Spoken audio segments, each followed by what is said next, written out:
Alright guys, so this is going to be my trailer breakdown for Dragon Ball Xenoverse 2 and talking about the trailer that was just released today. And first things first, as you guys can see, it's directed by Dimps. Now if you guys didn't know that, that's a good sign because they made Dragon Ball Z Budokai 1, 2, and 3 as well as Xenoverse and I think Burst Limit. So Dragon Ball Xenoverse is in good hands. And these guys always usually get the story nailed down and stuff like that. So here we have a glimpse of a new city, it would seem like the new hub world. It's not Toki Toki City, and at first I thought it was similar to the Dragon Ball MMO world, but this one seems a lot bigger. For some reason, it's either all three worlds are connected into one, like remember in Xenoverse how it was split into three sections. The quest section you had, and the industrial section, plus then you had the multiplayer area. And this, it might be connected, because there was limitations in Dragon Ball Xenoverse 1 because it was ported to PS3 and Xbox 360. We might see better loading times, in terms of speed. Graphical fidelity might be up there. The frames per second could still be, I think it was a 30 in Xenoverse, I'm not sure. Or it could be a full 60 frames per second, but it might be graphically better. In the trailer, it definitely seems so, because it's only for PS4, Xbox One, and PC. And there was a great difference between the frame rates. If I do remember, when I played the PC version versus the PS4 version, there was a difference, and the loading times were much more different. So here we have a statue of the hero at the beginning. So would this probably mean that your character might be in the center stone, or is that just a symbolizing of the character from Xenoverse 1, the default character that everybody saw in the trailers? Or what I was hoping for is that does your character get ported over into this game? That would be really, really cool, because it would kind of suck if we had to start all over from a fresh character and redesign the whole thing. But also, if you guys look at the city, there are Namekian races, there is human races, and there is Saiyan races.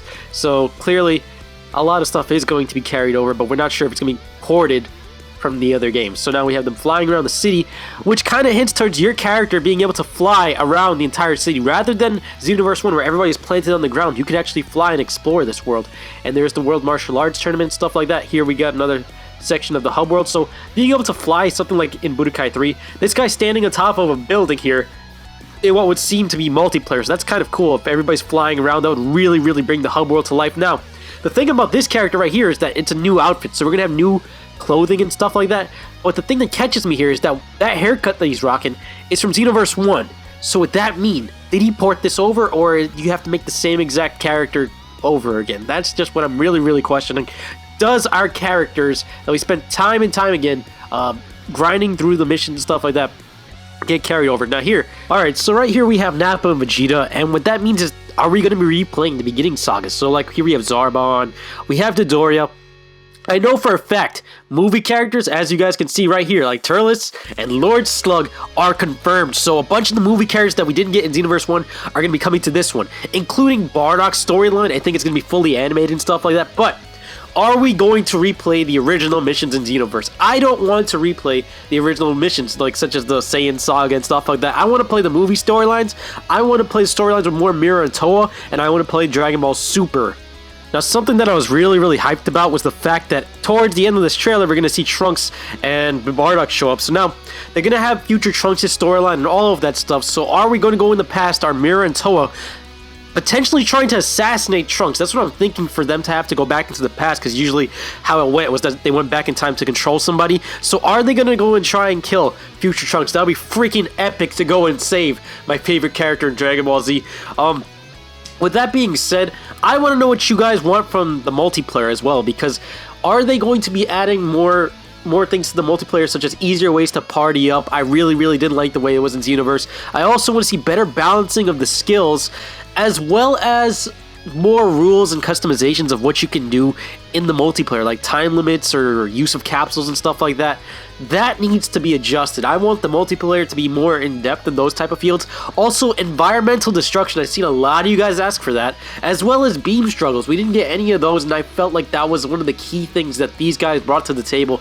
I think it started in Budokai 2, actually. So those are just a few things. What about Super Saiyan 3? Maybe a new race.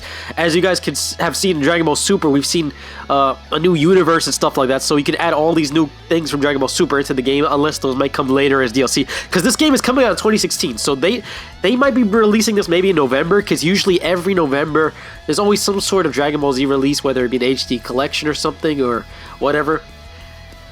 You guys tell me what you guys think in the comment section below. I want to see more co-op diversity and stuff like that. Like, yeah, I wanted to see a co-op campaign, but if they can't do that, add some cutscenes to the co-op missions, like the parallel quests. That would be fine with me. I also wanted to see them also include a better way to get loot, because I didn't like the fact that it was random in Dragon Ball Xenoverse. If you get a Z rank, I think you deserve the best loot, or at least the option to choose it, because I know they added the feature with the Elder Supreme Kai in Xenoverse with the DLC that he'll be able to predict that you're going to get something good, and then you'd be able to just run to the quest that you want and get something that you wanted right away. That was really good. Porting your characters I wanted on top of that and everything. Maybe a level buff, like a level cap buff, because I know max level is like 99, so if you guys can buff that up, that'd be nice, because it would kind of suck to start over, and it would kind of suck to have nowhere to go if you did port over said characters. So that's just a few things that I actually wanted. I want more outfits and stuff like that, because outfits are always cool, and more what if scenarios, because we have Dragon Ball Super, and Dragon Ball Super is really starting to unravel itself. But more, if you guys can't really fill up the roster with all those characters, or if you do, more what if characters are still awesome, because I always go back to Budokai 2 and kind of miss Gokyo and Tiencha and stuff like that. That would be really nice. We were missing Janemba and all the other movie characters, but hopefully they're coming through here, and that will fill up a game. Anyway, tell me what you guys think in the comment section below. Make sure you guys like and favorite the video, subscribe for more Dragon Ball Xenoverse 2. Super Saiyan Paul is back. Peace!